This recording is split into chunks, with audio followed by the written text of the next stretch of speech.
दोपहर में इसके ऊपर सफ़ेद रंग की स्पाइडर थी, अभी देखिए येलो कलर की आ गई है, इसने उसको भगा दिया होगा। देखिए कितना बड़ा फूल खिल रहा है, और इधर देखकर तो आनंद ही आ जाएगा आपको। देखिए एक ही फ़ोटो फ्रेम में तो ये सारे आ भी नहीं रहे हैं। एक ही पौधे पर देखिए पिंक कलर का कितना सारा फूल खिला है। ये मेरा सीड ग्रोन गुलाब है, और रेड तो वाह वाह क्या ही बात है, रोज़ मुझे 10 गुलाब मिल रहे हैं। तो बहुत अच्छा लग रहा है, बहुत खुशी हो रही है, और सच में रोज़ थैंक यू बोलती हूँ धरती माँ को, प्रकृति माँ को, कि सच में इतनी बड़ी खुशी को महसूस करने का सौभाग्य मुझे मिल रहा है, वो भी बिना किसी केमिकल खाद के, टोटली नेचुरल है। अब देखिए ये मेरा एक और सीड ग्रोन गुलाब है, जो कि कलर निकल कर क्या आएगा इसमें देखते हैं। रेड ही आना चाहिए, क्योंकि मैंने देशी वाले लाल रंग का ही बीज लगाया था। और कलियों की देखिए संख्या इस पर भी बहुत सारी बन रही हैं अभी। अब शेयर करती हूँ आज का अपना एक्सपीरियंस। देखिए आप कहीं भी जाते हो तो आपको वहाँ पर सिर्फ अपने पौधों की टेंशन रहती है। मैं कल सुबह गई थी कैंची धाम नीम करौली बाबा आश्रम, और कल सुबह मैं निकली थी यहाँ से 6 बजे। तो सुबह 4 बजे उठकर पौधों में पानी लगाया, क्योंकि पूरे दिन कोई पानी लगाने वाला था नहीं। और अगले दिन यानी आज के लिए मैंने बोला था अपनी जो मेरी हेल्पर आती हैं घर में नीचे, कि भाई पानी लगा देना। उन्होंने नो डाउट पानी लगाया, बट किसी में तो इतना डाल दिया कि मुझे कल भी पानी की डालने की ज़रूरत नहीं होगी। कुछ में मिस हुआ है तो उससे थोड़े से पत्ते जल गए। अगर मैं नहीं आती आफ्टरनून में तो डेफिनेटली प्लांट शाम तक पूरा जल जाता, बट कोई नहीं, क्योंकि वो कभी पानी डालती नहीं है तो उन्हें पता ही नहीं है, बट मैनेज हो गया। तो ये प्रॉब्लम मुझे लगता है सभी गार्डनर्स के साथ रहती होगी, और वो जब जाते होंगे तो उनकी हालत इसी चीज़ में, मतलब वो अपनी ट्रिप को भी शायद एंजॉय नहीं कर पाते होंगे कि पीछे से उनके पौधों का क्या हाल होगा। मेरा बेटा तो बहुत अच्छे से डाल देता है पानी, मैनेज कर लेता है, लेकिन हस्बैंड तो साफ़ ही बोल देते हैं कि मैं नहीं डालूँगा, यथार्थ को ही बोल के जा, क्योंकि मैं पानी डालूँगा कुछ गड़बड़ हो जाएगी, फिर गुस्सा करेगी। तो बेटर है किसी और को ही बोल के जा, तो बड़ी प्रॉब्लम होती है। मुझे लग रहा है कि पौधा इतना हो गया है कि मुझे एक जन को, किसी को ट्रेन कर देना चाहिए कि मेरी एब्सेंस में वो बस पानी लगा दे। तो वो काम करती हूँ। बेटा थोड़ा स्कूल का और पढ़ाई का थोड़ा सा प्रेशर रहता है, तो बच्चे इस चीज़ को इतना मैनेज नहीं कर पाते हैं, बट उसको भी कोशिश करूँगी कि दिन में एक बार, क्योंकि कभी कभार ही ज़रूरत पड़ती है। जब ज़्यादातर तो मैं अकेली ही जाती हूँ अपने इन-लॉज़ के पास में या मेरे मम्मी पापा के पास में। अगर वो साथ में जाता है तब बड़ी दिक्कत होती है, बट अभी मुझे किसी को करना पड़ेगा ट्रेन, जिससे कि मैं जाऊँ तो पौधे अच्छे से रहें। आज एक मैम का सवाल था कि मैम सैपलिंग लगाई थी, बड़ी हो रही हैं, लेकिन डर लग रहा है उसको रिपोर्ट करने में। तो देखिए डरिए मत। जब किसी भी पौधे पर 4 पत्तियां आ जाती हैं, यानी ट्रू लीव्स के बाद इस तरीके से पत्तियां निकलने लग जाती हैं, तो आप धीरे से निकाल के, अगर आपने कप्स में लगाया ना तो आपको कोई दिक्कत नहीं होगी। आप धीरे से देखिए, उल्टा करिए कप को, नीचे से जब आप प्रेस करेंगे थोड़ा सा, तो आपका जो पौधा है वो बहुत आसानी से बाहर निकल कर आ जाएगा। देखिए, देख पा रहे होंगे आप, रूट बॉल कितना शानदार डेवलप हो गया इसका। मैं कल रिपोर्ट करूँगी तो मैं आपके साथ शेयर भी कर दूँगी कल मैं किस तरीके से रिपोर्ट कर रही हूँ। ज़्यादा छोटी सैपलिंग को रिपोर्ट मत करिएगा, नहीं तो वो स्ट्रेस में आ जाती है और मर भी सकती है। लाइक ये, इसके भी रूट्स डेवलप नहीं हुई है बहुत ज़्यादा, तो थोड़ा सा बड़ा होने दीजिए। कम से कम 4 से 5 लीव्स आ जाती हैं तो वो बहुत अच्छे से हो जाता है। और मैंने आपको इसीलिए अलग अलग कप्स में लगाने के लिए कहा था।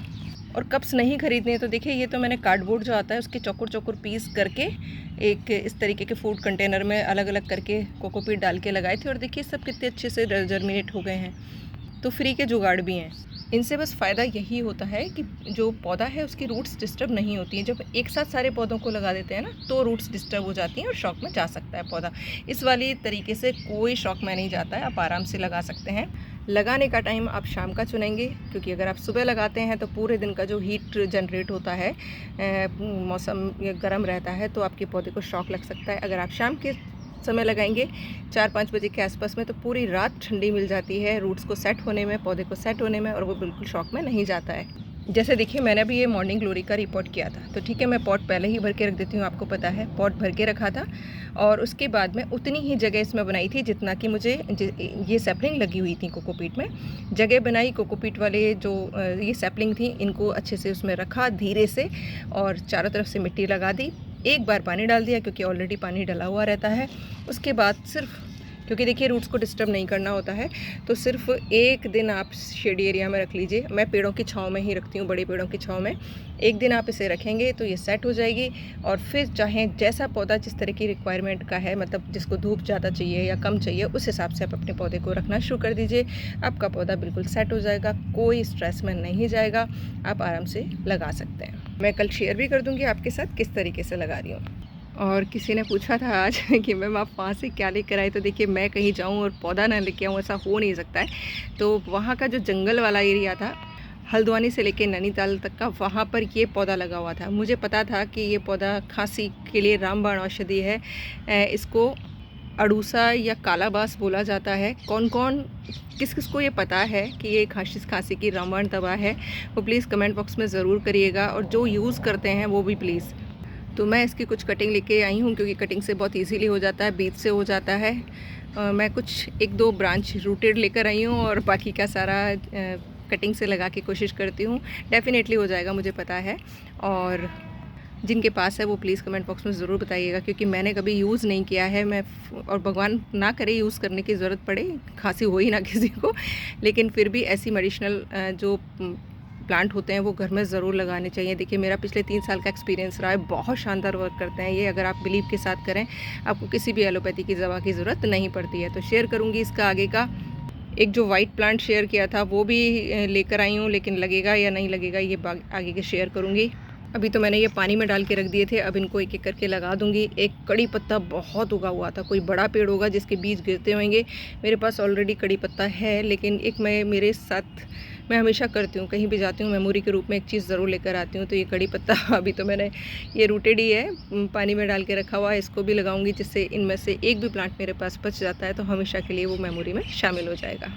आप भी कहीं जाएँ, प्लांट्स लेकर आएँ, लेकिन वहाँ के मेन प्लांट्स को बहुत ज़्यादा डिस्टर्ब ना करें, उनको नुकसान ना पहुँचाएँ। बीज मिल जाते हैं तो बहुत अच्छी बात है, मांग कर कटिंग ले आइए। ये तो पूरे जंगल में भरा हुआ था, पूरे जंगल में, तो मुझे बहुत आसानी से रोड पे ही मिल गया, मुझे अंदर भी नहीं जाना पड़ा। मैं शेयर करूँगी छोटी सी क्लिप आपके साथ में, और प्लीज़ जो भी इसको यूज़ करता है वो कमेंट बॉक्स में ज़रूर लिखिएगा।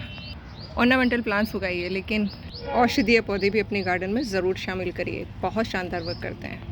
अभी मैं इनको सही जगह दे देती हूँ, अपडेट आगे शेयर करूँगी कि कैसे रहे, क्या रहा। लास्ट में इतना ही बोलना चाहूँगी, जैविक तरीक़ों पर यकीन करके देखिए, शानदार रिजल्ट्स आएंगे। Thank you for watching. Share करती रहूँगी ऐसे एक्सपीरियंस, बने रहिएगा चैनल पर अगर वीडियोस पसंद आते हैं तो। Thank you.